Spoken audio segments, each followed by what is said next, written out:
Hello everybody, we're here today with another episode of Talk to Shawn.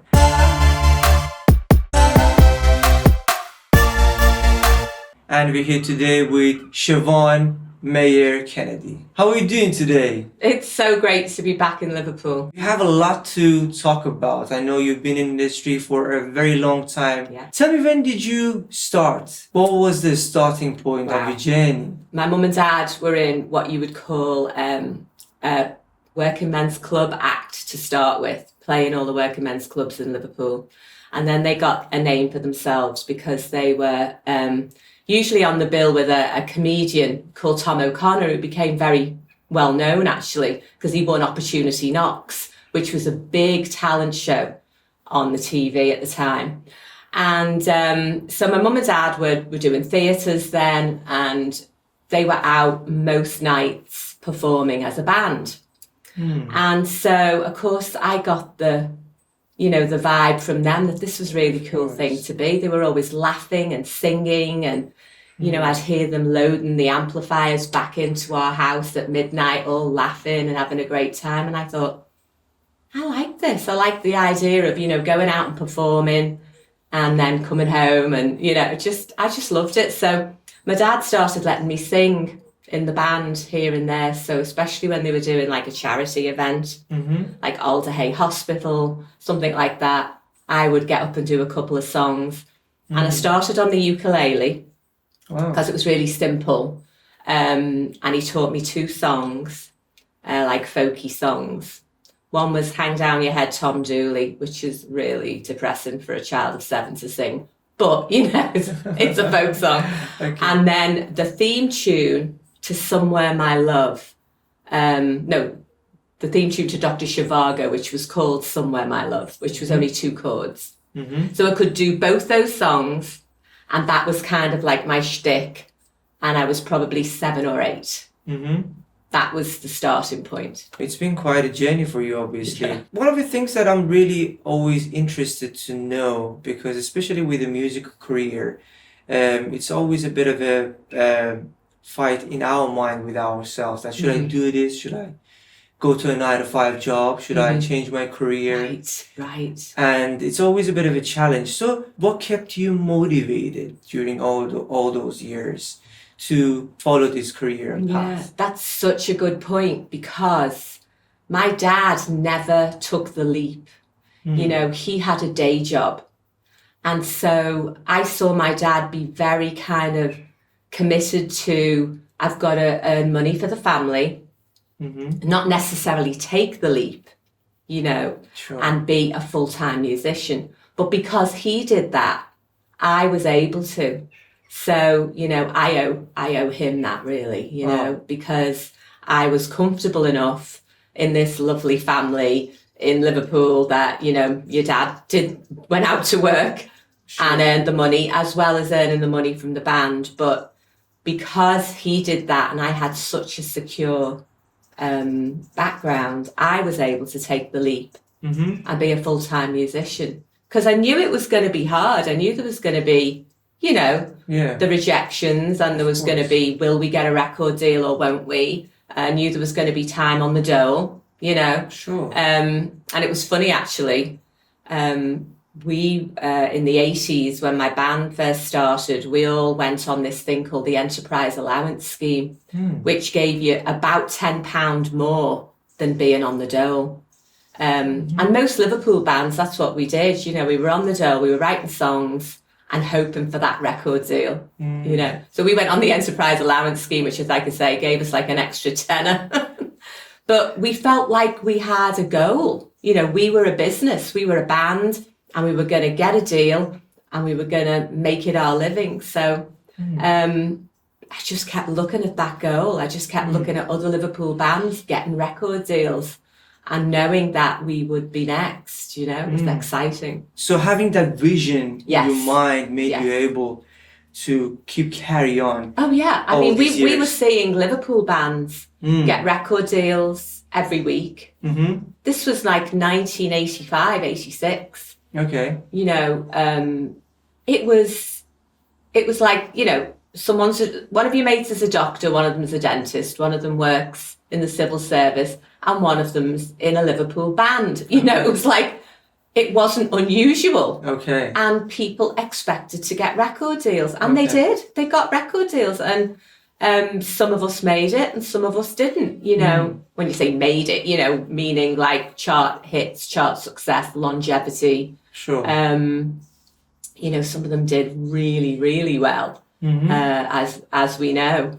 But it was just that goal of knowing this is what we're going to do, and once we do that, we're going to get on this journey of getting our music out there and touring and Top of the Pops and supporting, you know, our heroes and, you know, in arena, you know, I mean, all the dreams just keep you going forward, you know. One of the other challenges, I assume, when you're starting out a musical career is that you're deciding what genre should I work in. Should I sing pop because it brings more money? Should I go to a more kind of niche kind of genre because that's something that I personally love to do?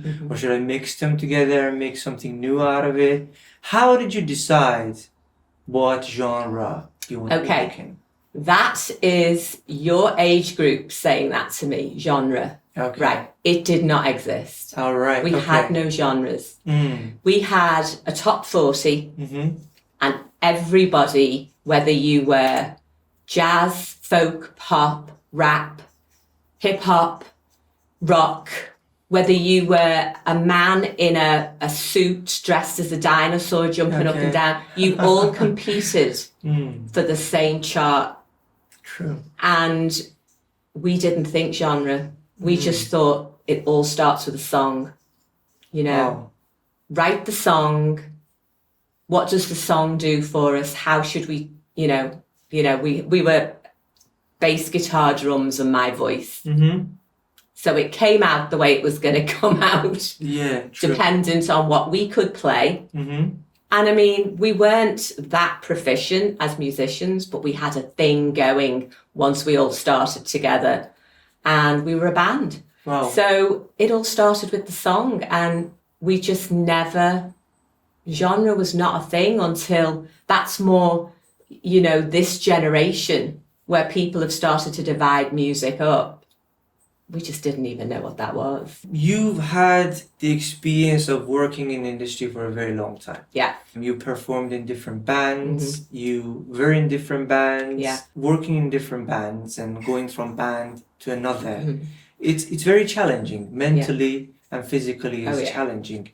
How do you go through all those emotions and convince yourself, this is good. This is going to work out? It's like getting married, I suppose. It's like a commitment that, you basically fall in love with the music you're making, with the people you're making it with.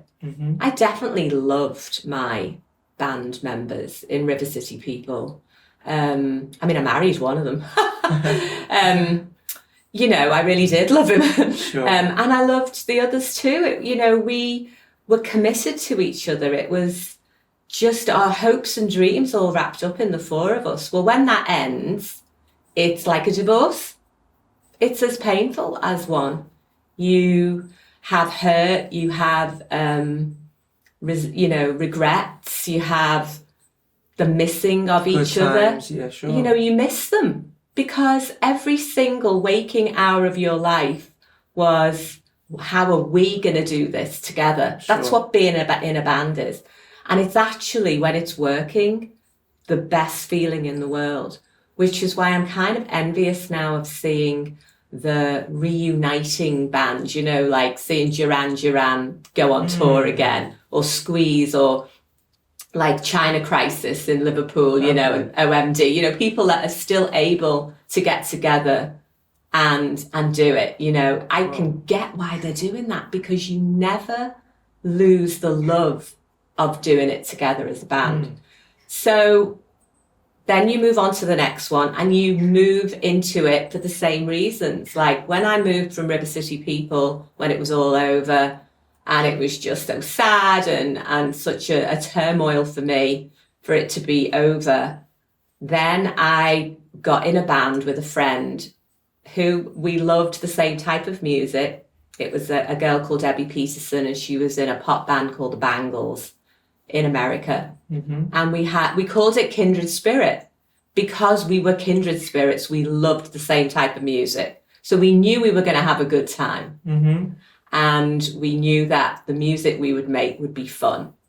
So again, you know, that was a friendship, and still is, that we just loved each other. And I guess that's how I go ahead when I change my path and move into it. It's the love for the music and for the people, and just knowing that the chemistry works, you know. You moved to Nashville. Yeah. Right? Yeah. What was the story behind it? So did it change your life because you moved to Nashville? Oh, yes, completely. I was making the album, the Kindred Spirit album, with Debbie.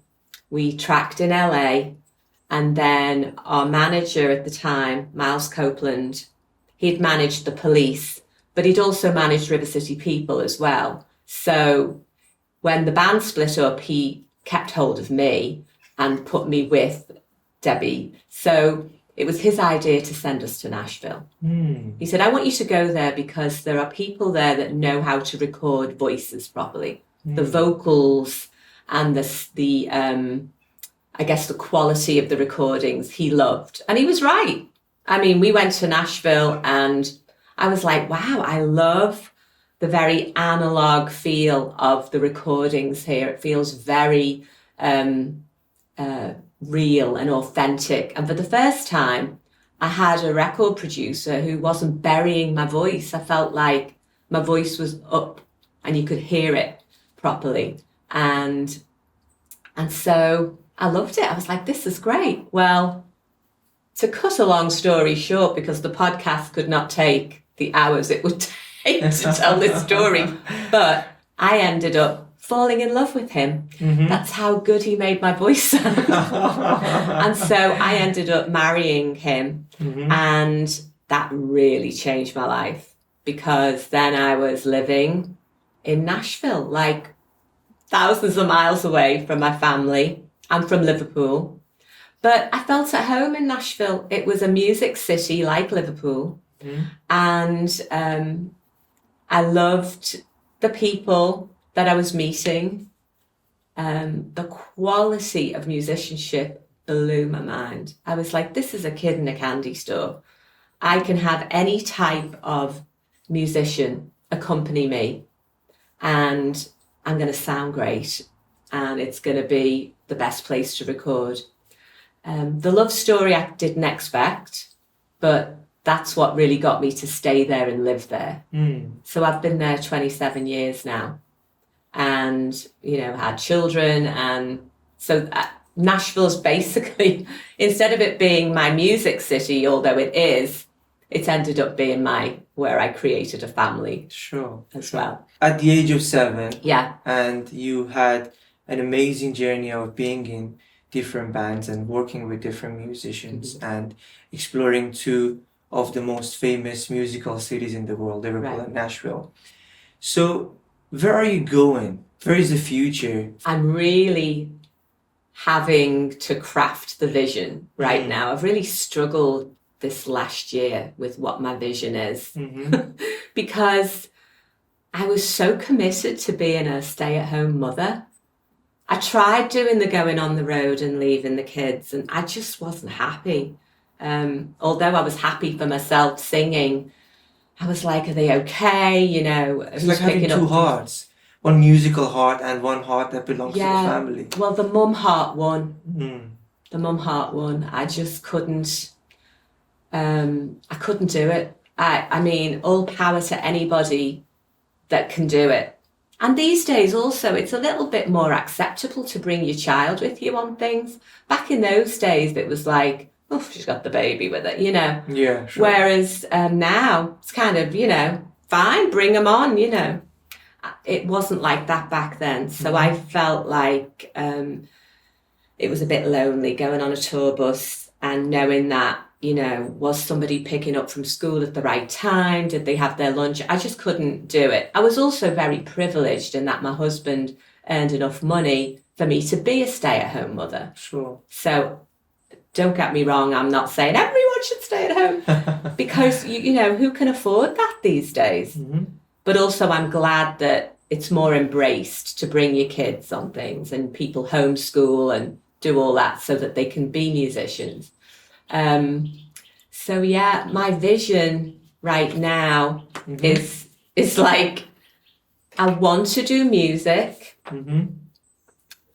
but I want to be more of involved in supplementing somebody else's music. So as a backing vocalist or Are you mentoring them? And mentoring as well. I've always done that. Ever since I was in my 20s, I've helped other artists, whether it was people wanting to get into television or girls that wanted to get into music. I've always tried to mentor and help them and guide them to where they should go based on what they tell me that they want out of it all. So I did start a little collective in Liverpool called the Liver Girls. And the reason I started that was a lot of the girl singer-songwriters here were saying they're sitting on a stool in a pub singing and nobody's listening. Okay. We have a model in Nashville that was started at the Bluebird Cafe, which is a singer-songwriter round. And they call it In the Round because they sat in a circle and they went round and everyone did a song. Okay. Until it filled 2 hours, you know. Okay. And they told a story of how they wrote it. And the audience is pin drop quiet. Wow. That model is what I wanted for the girl singers here in Liverpool. When did you start that? So I started that 2018 and we were doing it at Parr Street Studio 2, which was perfect because it was 100 people, pin drop quiet. And I'll never forget the first time the girls turned up. They said, well, who's on first? And I said, oh, no, it don't work like that. We're all on, all 5 of us. And we're going to do a song and then we go back around again. And you can talk about what inspired you to write the song. Wow, that's such a brilliant idea. It's a lovely idea. It's become very popular in Nashville now in all that they call them listening rooms because you listen. You don't talk or drink and talk so that you can't hear what you're listening to. That songwriter and the story of how they wrote the song. Conscious listening. So there's another venue called the Listening Room, which is fabulous as well. But there's also many venues now in Nashville that do a songwriter round. So I've done a few Liver Girls. Now that Parr Street Studio 2 is closed, I did the last one at the Cavern Lounge. Okay. And, you know, I just try and do them whenever I'm home. So it's not happening regularly? No, I'd love it to be. Okay. And if there was somebody who wanted to do it for me while I'm not here, you know, as long as they understood the concept, I would love that because I just think the artists that I've had perform at that, Katie Nicholas, Eleanor Nelly, Laura Oakes, who is a fantastic songwriter, and we co-founded it together because she was coming back and forth to Nashville. But she doesn't live in Liverpool, so it's harder for her to get back here to do it. Sure. But my idea would be that it would be an ever-changing, you know, 5 girls that were able to do that. Oh, I had Jade Thunder last time. She was incredible, blew my mind. Just so many great singer-songwriters here. Another girl called ML, who actually, she's just been on a TV talent show and done very well with that. I can't remember what it was called, but anyway, she was great at it. So that's the concept really that started the Liver Girls. So it was my way of exposing the audience to the singer-songwriter women that are here in town.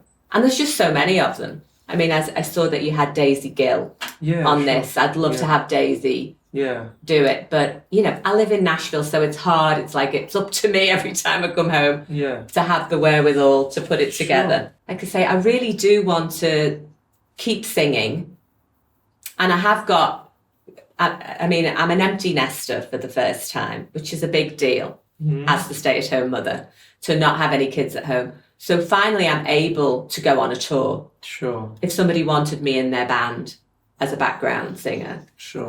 backing vocalist. So I haven't got that going yet with one particular band. I have been in other people's bands doing background. But, you know, if I went on a big tour, that would be fab. Would love that. And also, so I'm putting that out there in my vision. And then also carrying on doing session work, you know, recording, where I'd sing backgrounds on people's albums. I've just done the backgrounds on 4 tracks for an artist called Lucinda Williams, who is in that rock Americana genre, as they call it now. Yeah. So she has been produced by my husband. So she had, you know, various guest vocalists, but then I did harmonies on the album. So that, I mean, I love doing that. I can be so creative. When somebody plays me just the vocal and the music and go, what vocal arrangement would you do on that? I just love that. So I want to do more of that as well. And also I have that unique thing. Well, I'm not unique. There are other people that have this. I have 2 homes with one heart. You know, it's like I've got Liverpool and I've got Nashville. You know, 27 years of child raising in Nashville. And then, you know, my Liverpool life was all music. So it's ironic really that the music all happened for me in Liverpool. And Nashville was mainly being a mom with a little bit of music. So now I need to just balance it out and go, right, obviously my children are grown. Now I need to be doing music in both places. And that's what I'm looking forward to. But yeah, I was like, when you said, what's your vision? Like, I was like, yeah, good question. I need to kind of manifest really what it is I want. And I think I'm getting this feeling in my stomach when I see people singing live. I'm like, oh, I'm missing it so much. I need to do that. And I have one friend here in Liverpool, and she's like, Shiv, you need to do the artist thing. And I'm like, oh, am I ready to do that again? I mean, I've got enough songs in my repertoire now. I could, you know, do the River City People songs. I could do the Kindred Spirits songs. I could do the ones I did on my solo album. But, you know, do I take the leap and go, Siobhan Maher Kennedy's going to be performing it? I don't know. Why not? Yeah. Would anyone come? I don't know. Would anyone come? Would anyone buy a ticket? Why not? Get a small venue to start with and try it. Yeah. Why not? If you don't try it, you never know it, right? And you said actually 2 things. I just wrote it down to make sure I just shared with everybody again. You said share your vision. You know, I think it's very important because you never know who you're going to meet. You know, right? When you share your vision, you might find somebody you would be able to collaborate and work with to be able to bring that into reality, you know. So I think sharing our visions with others is very important. And the other thing is that you mentioned, obviously, when you were 7 and you started your career, you had a vision. Yes. But now you have a different vision. So the understanding of this thing that our vision is going to change during time, you know. One day my vision is something, another day my vision is something else, and it's going to always evolve and change, and that's the beauty of life. Definitely. You know? But also, when you were talking before about collaboration and music, there's nothing better, is there, than, you know, you get up one day, you collaborate on something musical, and it's like your whole world perspective has changed in 24 hours because something magical happened when you collaborated. You either wrote a song, or you sung it really well, or you just can't wait to get to its next stage and see it finished. That happens with me a lot when I go and just hang out at the studio where my husband's making other people's albums. And I just go, this is just magic. You know, they came in here this morning and look what they're leaving with tonight. Something that I hope so many people get to hear because it's a great message or it's just inspiring. So I think that's, you know, for all musicians, that's what keeps us going. Is it's a blank canvas 1 minute and then we've created something that just might connect with thousands and now billions of people. Like somebody said to me the other day, oh, did you know that band have 2.4 billion streams on that song? And I was like, wow. I just did not realize, probably because, you know, I came from the era of physical CDs and vinyl and cassette tapes. Sure. I just guess I didn't realize that is the reach of the internet and streaming when you can get 2.4 billion people listening. It's more accessible, obviously. Like you have your phone right next to you. Yeah. You can listen to the song again and again and everything. again. But obviously with vinyl and cassettes, you had to have those things to be able to play those songs, you know? And you know, what's interesting is I love beautiful sound quality. Yeah.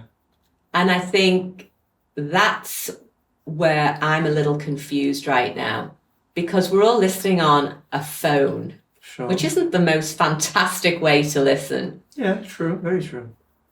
We're spending all this money on Dolby Atmos and everything, but nobody's listening like that, you know, your regular, unless you're in a cinema, you know, most people are putting their earbuds in and it's just, I do love good quality sound. I like good quality, you know, I'm married to a record producer, of course, you know. I love great speakers and a great way to hear how it feels when you're listening.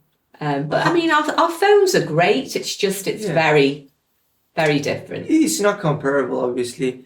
I understand when you compare, like listening to the headset, comparing to those beautiful sounding speakers that you just listen to every single details. I know. It's not comparable to each other. I'll never forget, I suppose this is like, you know, just when you think like my era, we didn't have computers, we didn't have cell phones. The internet, never heard of it. Everything was a physical hard copy, everything analog, you know, recording was on tape. And I'll never forget, must have been about 1983, I got a Walkman, which was a thing you put the cassette in and then headphones. I'd never done that before, listened to music like that before. And I put the Joshua Tree on by U2 and I was like, this is like, I just couldn't believe it. It was the best thing I'd ever heard, was that soundscape.